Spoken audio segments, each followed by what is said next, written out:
I want to describe what Robert Mitchum does. Not what he does in Out of the Past specifically, though I am going to describe that too. What he does as an actor. The specific quality that makes Mitchum different from every other actor working in Hollywood right now. The difficulty? The quality is essentially physical.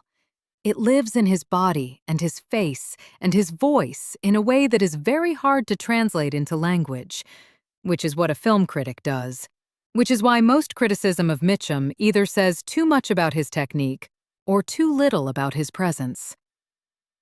Let me try to be precise. Bogart knows things. That is the quality I described in the Maltese Falcon and Casablanca episodes.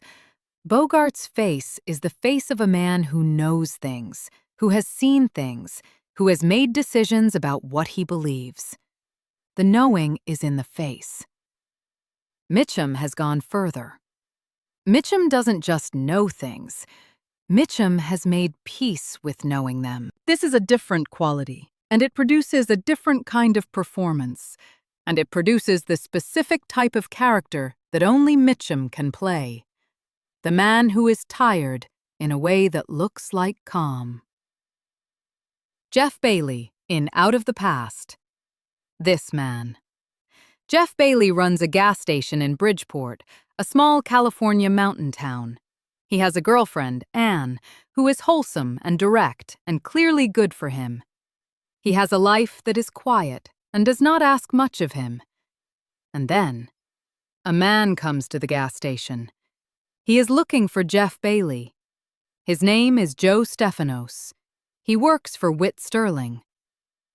Whit Sterling, a gangster who Jeff used to work for, a man Jeff has been hiding from. Jeff knows, when Joe Stefanos arrives, what is happening. He knows where this is going.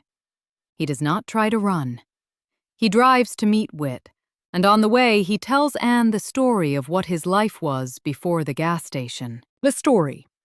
He was hired by Whit Sterling to find a woman who had shot Whit and run with $40,000 of his money. He found the woman, Kathie Moffat. He fell in love with her. He tried to run away with her instead of bringing her back. She killed his partner. She disappeared. Jeff went to the gas station. The past arrived. Jeff must now work for Whit again, on a job he doesn't trust, surrounded by people he knows are going to try to kill him, with Kathie reappearing. He does the job anyway. He does it because he has no other option, and because he has accepted, a long time ago, that this is how his life works. I want to describe the tiredness. It is not the tiredness of exhaustion. Jeff Bailey is not physically tired for the most part. He moves efficiently. He reacts quickly when he needs to. He is not slow. The tiredness is, he has been through this before. Not this specific situation, but the type. He has been in the type of situation where people he trusted turned out to be untrustworthy, where the exit he chose turned out to be the entrance to something worse, where the specific hope he invested in a person turned out to be misplaced. He has been through this before, and he knows it will happen again. The tiredness is the specific quality of someone who has given up expecting better. Not bitterness. Mitchum does not play this with bitterness. Bitterness is the emotion of someone who still believes they deserved better and is angry at not getting it. Jeff Bailey is past bitterness. He is at the specific place that is past bitterness, which has no name in English, which Mitchum communicates with his body. The specific physical quality? He holds himself loosely. His shoulders don't carry the specific tension of someone braced for impact. He has already absorbed the impact. He is carrying the weight of it, evenly distributed, in a way that looks like relaxation, but is actually the very efficient management of a specific long-term burden. This is what I mean when I say Mitchum does something that other actors cannot do. Other actors play the scene in front of them. Mitchum plays the entire history of the character who has arrived at the scene. Jane Greer plays Kathie Moffat. I want to be careful about what I say here, because Kathie Moffat is the femme fatale of this film, and I have already, in the Double Indemnity episode, described my complicated relationship to the femme fatale as a figure. What is different about Kathie compared to Phyllis Dietrichson, Phyllis in Double Indemnity, her calculation is the source of the film's horror. We can see the calculation. We know she is performing. We understand that her desire is instrumental. Kathie, in Out of the Past, the film is genuinely uncertain whether she loves Jeff. Not uncertain in the way that the audience is uncertain because we lack information. Uncertain in the way that Kathie herself might be uncertain. The film presents the possibility that Kathie's feelings for Jeff are real, mixed in with the calculation, coexisting with the betrayal. This is more interesting than Phyllis. Not morally more interesting. Kathie does terrible things and shows no remorse. But psychologically more interesting. The specific question the film asks, can genuine feeling coexist with genuine willingness to destroy the person you feel it for? The film's answer, delivered in Greer's performance, yes, not as a sequential thing, feel, then betray, simultaneously.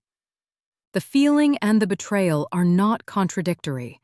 They are the same thing expressed differently. This is more true to what people are actually like. Jane Greer plays both simultaneously. The film contains an extended flashback sequence set in Acapulco, where Jeff first found Kathie. I want to describe this sequence because it is the film's emotional center, and because it is the sequence that most precisely demonstrates what Tourneur is doing. Jeff narrates. He went to Acapulco. He waited for Kathie in cafes, every night, back to the same places. And then one day, she walked out of the sun. She walks into a cantina in white, in the specific bright Mexican sunlight that turns the interior dim by contrast. She is there, and then she is more there than anything else in the room. Jeff falls in love immediately. The specific quality of the sequence, the specific quality of a man describing a past that he knows ended badly, narrating the beginning of it. We hear Jeff's voice in 1947, tired, knowing, describing the moment in Acapulco when the future was still open.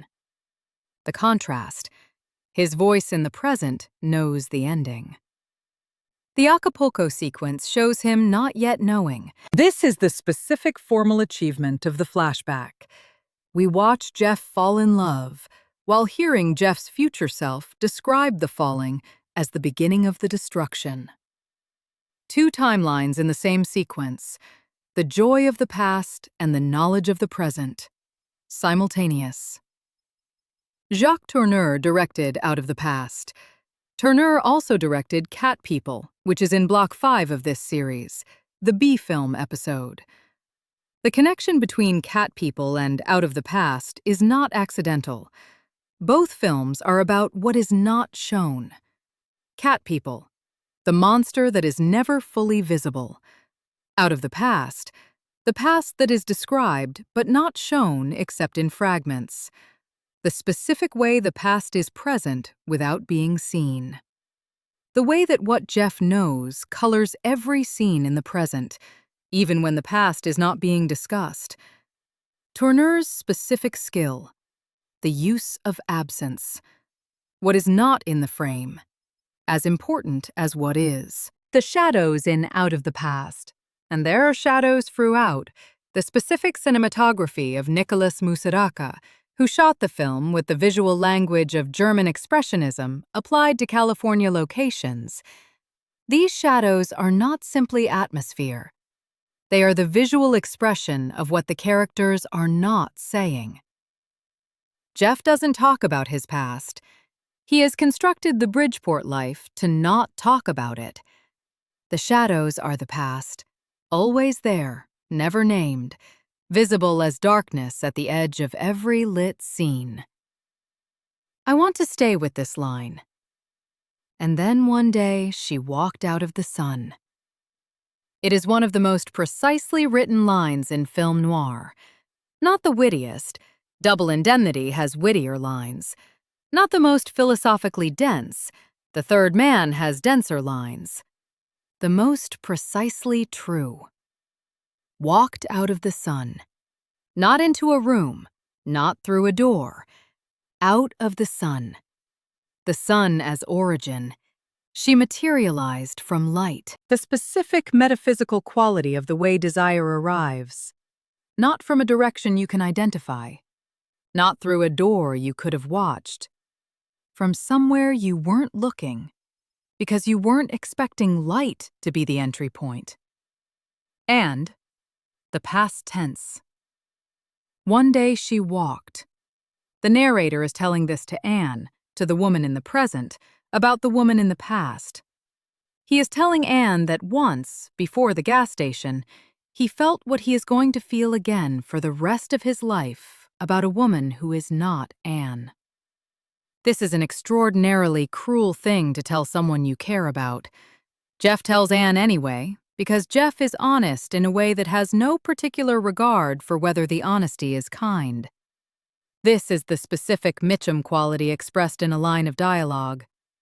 The honesty of a man who has given up managing other people's feelings, because managing other people's feelings is a form of hope, and he has given up hope. Out of the Past has two women, Kathie Moffat and Anne Miller. Anne, played by Virginia Houston. Wholesome, direct, clearly right for Jeff, clearly not what Jeff is drawn to. There is also Meta Carson, played by Rhonda Fleming, who appears briefly in the final act, another woman connected to the criminal world, another beautiful woman with specific dangerous qualities. I want to describe what the film does with the two types. Anne, the woman Jeff could have, the woman the gas station life was built around, the woman who represents the possibility of the life that is quiet and does not ask too much. Kathie, the woman Jeff cannot stop wanting despite knowing exactly what she is. Meta, a third option. Not love, not the complicated thing, but the specific, dangerous competence of a woman who is entirely within the criminal world. The film uses this range not to say, Jeff should have chosen Anne. The film uses this range to say, Jeff could not have chosen Anne. Not in the way required. The specific quality of wanting that the Acapulco sequence describes, the specific kind of person Jeff is, who walks into the sun. This quality is incompatible with Anne. Jeff is not the gas station person. He knows this. He tried to be the gas station person. The past arrived and ended the trying. Out of the Past was based on a novel called Build My Gallows High by Daniel Mainwaring, writing as Jeffrey Holmes. James M. Cain, who wrote Double Indemnity, is often credited with the hard-boiled tradition that Out of the Past belongs to. He didn't write this one, but the dialogue has the specific quality of the hard-boiled tradition that Cain and Hammett established and that Chandler refined. The lines that say one thing and mean another. The specific indirection of people who never say directly what they mean because saying it directly would make it too real. The specific line I want to examine. Jeff is told by Kathie that she didn't take the $40,000 from Whit. He finds the money in her house. He doesn't say anything about it. Later, he says nothing. The money is found. He knows she lied. He knows she took it. He continues to try to run away with her anyway. This is the specific noir behavior that Double Indemnity described from the inside. The desire that precedes and produces the justification, shown from the outside in Out of the Past. We watch Jeff Bailey not say what he knows, watch him decide that what he knows doesn't change what he wants, watch him choose the wanting over the knowing. The dialogue doesn't describe this. The dialogue is about something else. The behavior is the text. I want to describe the ending without fully revealing it for those who haven't seen the film. Jeff is in a situation where he knows he cannot survive.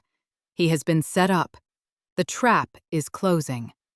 The people around him have specific plans for him that involve him being dead. He knows this. He makes a decision in the final sequence that is simultaneously a betrayal of Kathie, the only action available to him. The specific action of a man who has decided that if he cannot survive, he will at least determine the shape of his not surviving. The decision? He calls the police. He leads Kathie toward the roadblock. They are both killed. Before the end, Kathie asks him if he loves her. He says what he says. I will not quote it because the specific weight of those words requires the context of the film. What I will say, Jeff Bailey dies knowing exactly what he is doing and why, and the specific knowledge is the only dignity available to him, and he takes it. This is the specific noir resolution that Out of the Past provides. Not justice, not redemption, not the lesson learned and applied. The specific dignity of a man who dies honest about himself. The gas station. Jeff Bailey runs a gas station in Bridgeport, California. He pumps gas. He fixes cars. He knows the locals by name. He is, in the context of Bridgeport, a person of some standing. The gas station owner, the man who dates the banker's daughter. The gas station, the specific attempt to become an ordinary person. The specific thing about gas stations in 1947, they are places where the road passes through, where people stop on the way to somewhere else. The gas station is not a destination. It is a pause. Jeff built his life at a pause. He is trying to live in the in-between. The past, it knows where to look. It knows where the pauses are. It comes to the gas station. The specific visual of Jeff at the gas station, the first scenes of the film, is the visual of a man who has positioned himself between where he was and where he knows he's going, and who is trying to convince himself that the in-between is a destination. When Joe Stefanos arrives, the in-between ends. Jeff has known this was coming. He has been at the gas station anyway. This is the specific quality of the quiet life that the film describes.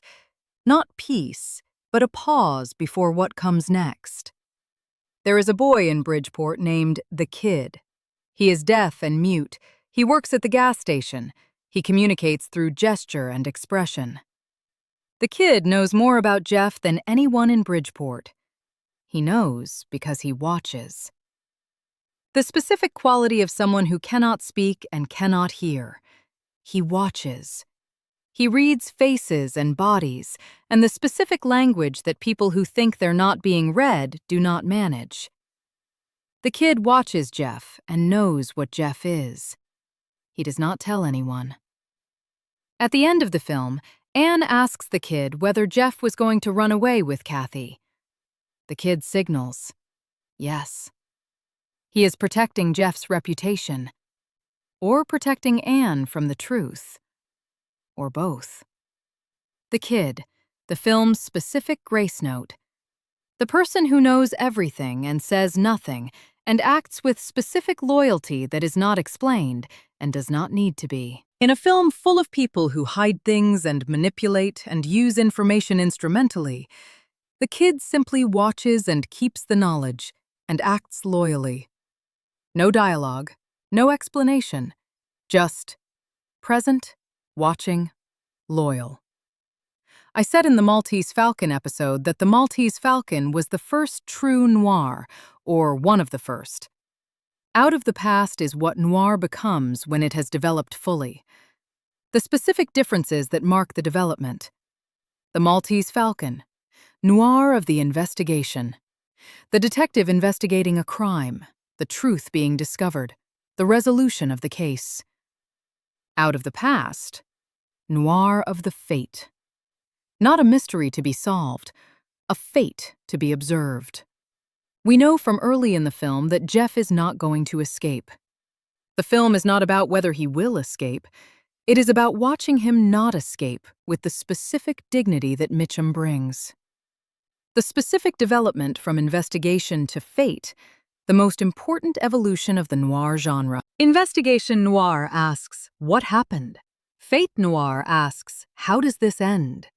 The answer to the second question, we already know. It ends the way it ends. It always ends this way for Jeff Bailey. The film's achievement?